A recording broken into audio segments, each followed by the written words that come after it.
আমরা এখন রওনা দিচ্ছি বাবাধাম অর্থাৎ দেওঘর। যদিও আমাদের 5টার সময় রওনা দেওয়ার কথা ছিল, কিন্তু 1 ঘন্টা দেরিতে চলছি। তবে শুরুতে আমরা বাবাধামের পথেই পড়বে বাসুকীনাথ। প্রথমে সেই বাসুকীনাথ হয়েই আমরা দেওঘরে যাব। হ্যালো, আমি সাগর নীল, আমার সঙ্গে রয়েছে চন্দনা এবং কৃত্তিকা। আপনারা দেখছেন আমাদের চ্যানেল পায়ের নিচে সর্ষে। আমরা বিভিন্ন জায়গায় ঘুরতে যাই এবং সেই ভিডিও আপনাদের জন্য আমাদের এই চ্যানেলে আপলোড করে দিই। প্লিজ আপনারা আমাদের এই চ্যানেলকে সাবস্ক্রাইব করুন, লাইক করুন আর বেশি বেশি করে শেয়ার করুন, যাতে সমস্ত ভিডিও আপনাদের কাছে ঠিক সময় পৌঁছতে পারে। সেই কারণে আপনারা বেল আইকনটিকে প্রেস করুন। Thank you.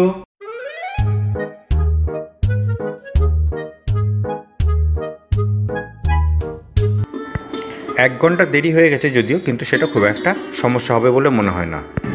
আমরা ফারাক্কা পার হয়ে গেছি, এগিয়ে চলেছি ঝাড়খণ্ডের দিকে, ঢুকেই গেছি প্রায়। হ্যাঁ, ঝাড়খণ্ড। এই যে রাস্তা দিয়ে চলেছি সেটা অলরেডি আমরা ঝাড়খণ্ডে ঢুকে পড়েছি।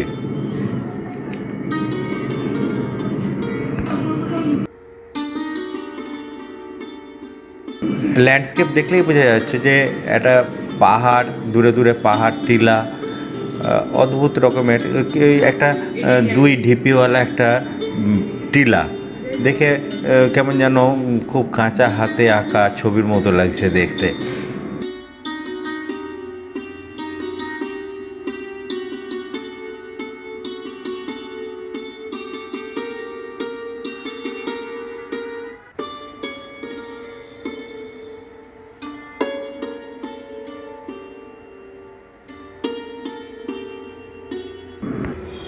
রাস্তার দুদিকটাই কিন্তু অসাধারণ সুন্দর। একদিকে যেমন গাছপালা, লাল মাটি, কেমন যেন একটা অন্যরকম ভৌগোলিক চিহ্ন রয়েছে মনে হচ্ছে দেখে। দুদিকটাই মনে হচ্ছে ছবি তুলতে পারলে খুব ভালো হতো।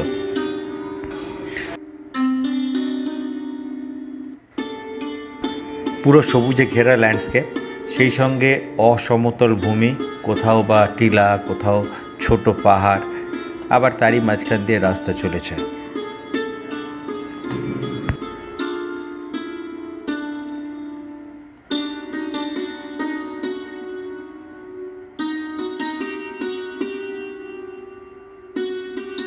আমরা চা খাওয়ার জন্য পাকুড়ের এই কালীতলা নামক গ্রামটাতে কিছুক্ষণের জন্য দাঁড়িয়েছি।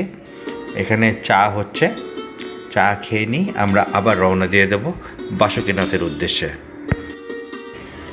আবার চা খেয়ে আমরা রওনা হয়ে গেলাম। এবার গাড়ি সোজা চলেছে বাসুকীনাথের পথে। রাস্তা যদিও ভালো আর ট্রাফিক খুব কম, কিন্তু যেহেতু রাস্তার মানে স্মুথনেসটা একটু কম, সেই জন্য গাড়ির গতি 55-60 এরকম যাওয়াই ভালো। তবে রাস্তায় কিন্তু মাঝে মধ্যে ভীষণ রকম ট্রাফিক কনজেশন আছে।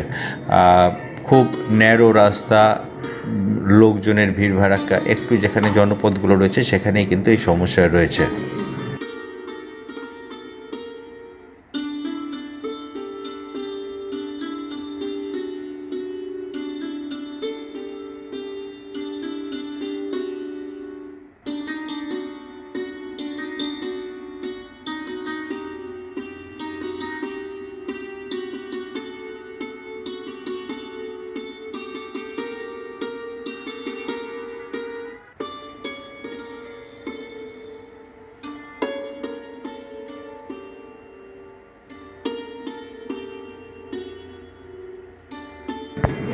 পাশেই দেখা যাচ্ছে একটা টিলা, কি অদ্ভুত সুন্দর লাগছে দেখতে। হঠাৎ করে সমতল ভূমির মাঝখানে একটুখানি উঠে পড়া লাল কাঁকুড়ে মাটি। এই টিলার পাশ থেকে মাটি কেটে নেওয়া হয়েছে, সেখানে বোঝা যাচ্ছে যে মাটির রঙটা লাল, আসলে পাথুরে পাথুরে মাটি, সম্ভবত ল্যাটেরাইট। আমাদের প্রথমে পৌঁছতে হবে দুমকা থেকে আমাদেরকে ডান দিকে কেটে গিয়ে বাসুকীনাথ বৈদ্যনাথ ধামের পথ ধরতে হবে। এদিকে রাস্তাটা অনেকটাই মসৃণ এবং বাইলেন রয়েছে। এবং সেই সঙ্গে ট্রাফিক কিন্তু খুব কম রাস্তাতে।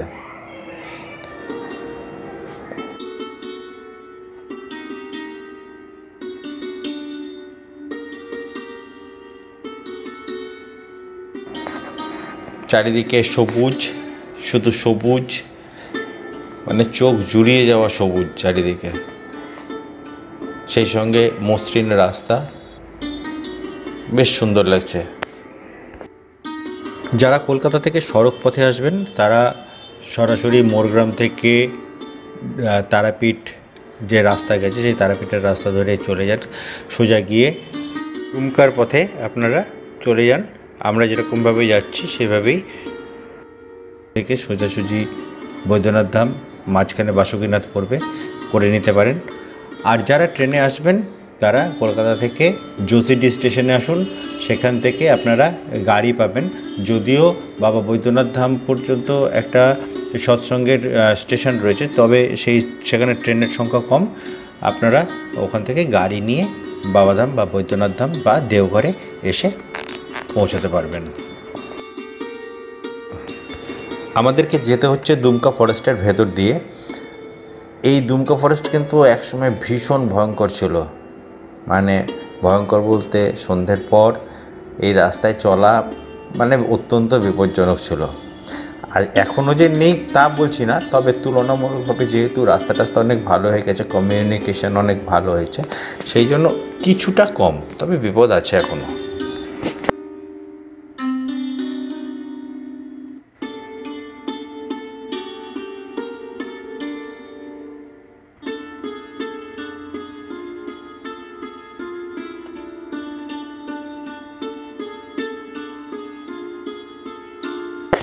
আমরা প্রায় দুমকা পৌঁছে গিয়েছি, আর কিছুটা গেলেই দুমকার চৌমাথা মোড়টা পাবো, সেখান থেকে আমাদেরকে ডান দিকে ঘুরে যেতে হবে।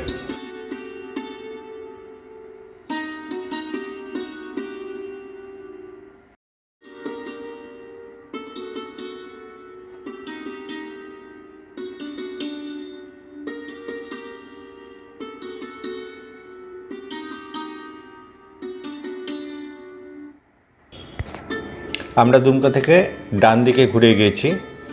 আমরা যেহেতু দুমকার একদম বাস স্ট্যান্ডের ভিতর অবধি যাইনি, তাই জন্য কনজেশনটা বোঝা গেল না, একটু সামনে থেকে ডান দিকের রাস্তা ধরে নিয়েছি। একটু ট্রাফিক কনজেশন আছে, আর সেই সঙ্গে যেহেতু এখানে বসতি রয়েছে সেই জন্য রাস্তাটা একটু ন্যারো, সাবধানে গাড়ি চালাতে হবে এখানে, একটু ধীরে সুস্থে।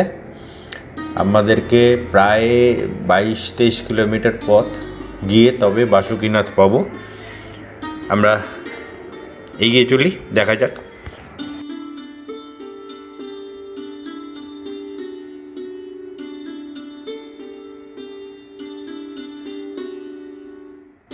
আমরা পৌঁছে গেছি বাসুকীনাথ।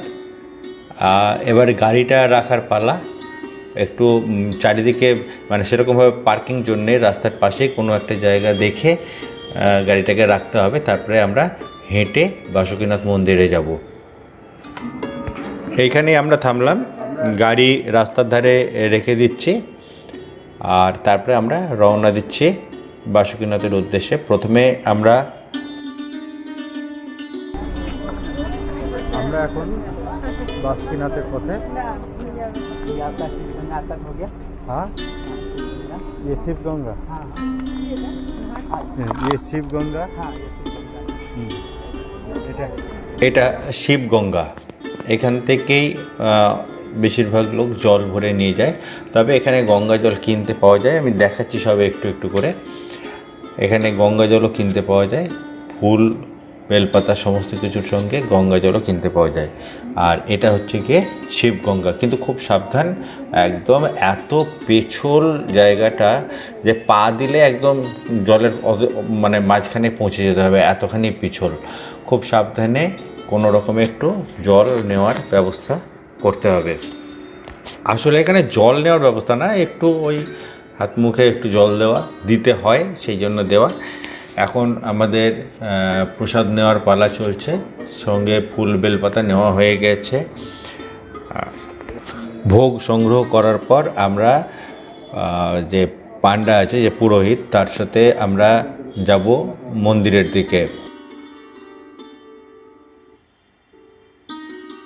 সামনে সামনে আমাদের পান্ডা অর্থাৎ পুরোহিত চলেছেন, আমরা তার পিছন পিছন যাচ্ছি। মন্দিরের কাছে প্রায় পৌঁছেই গেছি। চারিদিকে দোকান রয়েছে, বেশিরভাগই ভোগের দোকান এবং খাবারের দোকান। নানা রকম খাবার, জল খাবারের দোকানও যেমন রয়েছে তেমনি ভাতেরও দোকান রয়েছে। আমরা একটা বাঁক নিলাম, বাঁক নেওয়ার পরে আমরা এগিয়ে যাচ্ছি পুরোহিতের পেছন পেছন। চারিদিকে কিন্তু এখানে দোকান রয়েছে, খেলনার দোকান রয়েছে, বিভিন্ন পূজা সামগ্রীর দোকান রয়েছে, চুড়ির দোকান রয়েছে, নানা রকমের দোকান এখানটাতে সাজানো রয়েছে। একে একে সব আসছে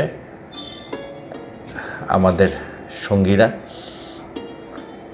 সামনে চলেছে কৃত্তিকা, পিছনে চন্দনা এবং কস্তুরী।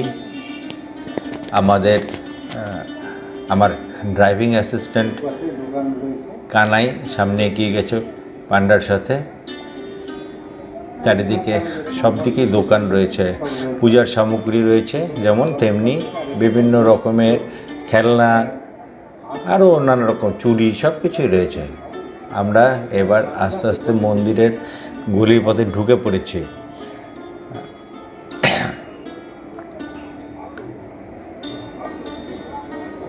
সামনেই দেখা যাচ্ছে বাবা বাসুকীনাথের মন্দির। হ্যাঁ,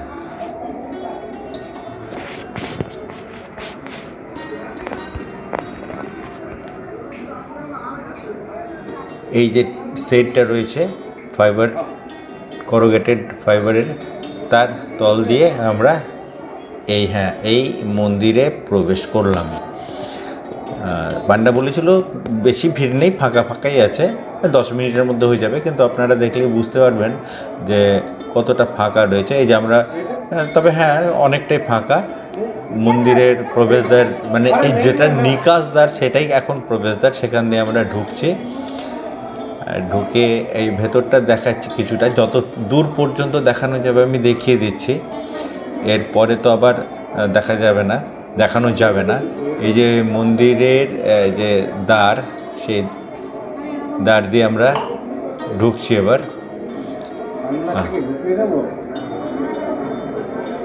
এই যে ঢুকে পড়েছি। এইবার দেখুন ভিতরটায় কতখানি ফাঁকা রয়েছে, একদম ফাঁকা পান্ডা বলেছিল, কিন্তু এবার দেখুন যে কতখানি ফাঁকা রয়েছে।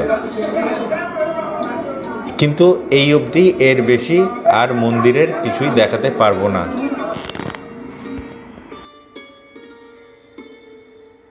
বাবার মাথায় জল ঢেলে আমরা বেরিয়ে পড়েছি। এখানে বাইরে থেকে মন্দিরটা দেখাই, কারণ ভেতরে তো ফটোগ্রাফি একদম নিষিদ্ধ, তাই জন্য ভেতরটা দেখানো গেল না। এবার বাইরে থেকে দেখিয়ে দিই পুরো মন্দির চত্বরটা। চারিদিকে মন্দির রয়েছে, ছোট ছোট নানা রকমের মন্দির রয়েছে।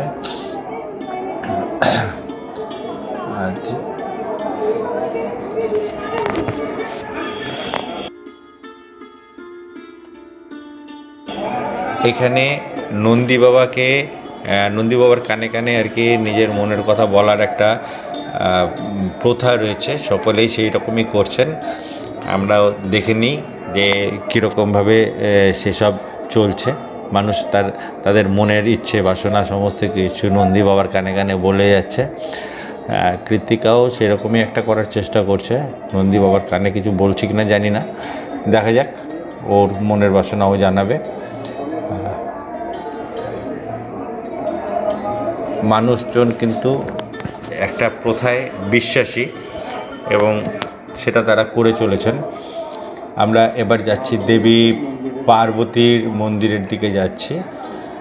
দেবী পার্বতীর মন্দিরটা ওখান থেকে বেরিয়ে এক পাক ঘুরে পিছন দিকটাতে বাবার মন্দিরের সঙ্গে গাঁট বাঁধা রয়েছে সুতো দিয়ে উপরে, মানে অ্যাকচুয়ালি ওই লাল কাপড়ের। আমরা ঢুকে পড়লাম দেবী মন্দিরে, দেবী পার্বতী মায়ের মন্দিরে। এই আমরা ভেতরে ঢুকছি। এখানে ফটোগ্রাফি যেহেতু অ্যালাউ আছে, সেই জন্য আমি ফটোগ্রাফিটাকে জারি রেখেছি। এই যে মা দেবী পার্বতী মা, আমরা এবার সেখান থেকে বেরিয়ে এসেছি, মন্দির চত্বরেই রয়েছি। মন্দির চত্বরটা আরেকবার আপনাদেরকে দেখিয়ে দিই। এবার কিন্তু আমরা বেরিয়ে পড়ব মন্দির থেকে। তো সবাই এক জায়গায় হওয়ার চেষ্টা করছে। এইবার আরেকবার ঘুরিয়ে দেখিয়ে দিলাম আপনাদেরকে মন্দিরটা। এখানে বাইরে পুরোহিত বা পান্ডা থাকে, তাদের সঙ্গে যোগাযোগ করে বাইরে থেকে আপনারা সমস্ত কিছু পুজোর যাবতীয় উপাচার সংগ্রহ করে পুজো দেওয়ার ব্যবস্থা করতে পারেন। এরপরে আমরা এখান থেকে বেরিয়ে খেয়ে নেব। যেহেতু প্রথম পুজো দেওয়া হয়ে গেছে, এই যে আমরা এখানে এই হোটেলে, এখানে মন্দিরের পাশেই হোটেল, আমরা এখানে খেয়ে নিচ্ছি। খেয়ে নিয়ে আমরা আবার রওনা দিয়ে দিলাম আমাদের উদ্দেশ্য বৈদ্যনাথ ধাম অর্থাৎ দেওঘরের উদ্দেশ্যে। এখান থেকে যেটুকু দেখা যাচ্ছে সামনে ত্রিকুট পাহাড়, বাকিটা পরের এপিসোডে আপনাদেরকে দেখাচ্ছি।